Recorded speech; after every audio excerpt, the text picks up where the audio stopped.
हुए हैं, दुनिया का सबसे अच्छा होता है व्हाट्सएप। इसके पैदा होने के 10 साल पहले से एसएमएस और एमएमएस चल रहा है। क्लियर है? अब एमएमएस कहीं आपको ढूंढना नहीं है। जिस पोर्शन से आप एसएमएस कंपोज करते हैं, एसएमएस टाइप नहीं होता। ध्यान दीजिए वर्ड को, मेल और एसएमएस कंपोज होता है। What is difference between a type and compose? Type करने का मतलब है एसएमएस में आप गए, आधा हिंदी लिख रहे हैं, आधा इंग्लिश लिख रहे हैं, इंग्लिश में हिंदी बना दे रहे हैं, शॉर्ट स्पीचेस यूज कर रहे हैं। यह सही प्रॉपर लैंग्वेज ऑफिशियल है क्या?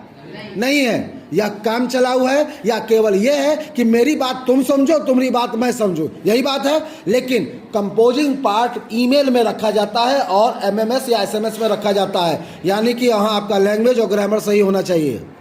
कंपोज का मतलब ही होता है right, check your all spelling mistakes, dear parents, dear teacher, इस तरह के जो चीज़ें हम लेटर टाइप बनाते हैं, so it is called composing.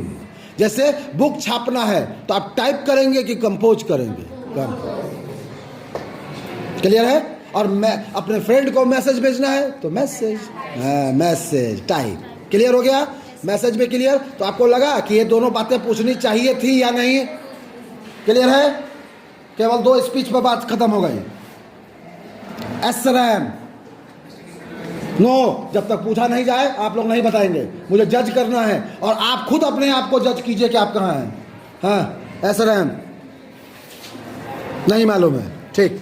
आप स्टैटिक रैंडम एक्सेस मेमोरी। एक और रैम होता है, क्या होता है? Yes, DRM। What is this?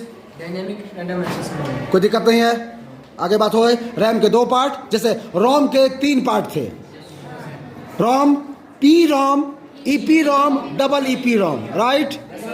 और रैम के 2 part, S RAM, D RAM. बैठिए। यू व्हाइट शर्ट, आपके क्वेश्चन में है TFT।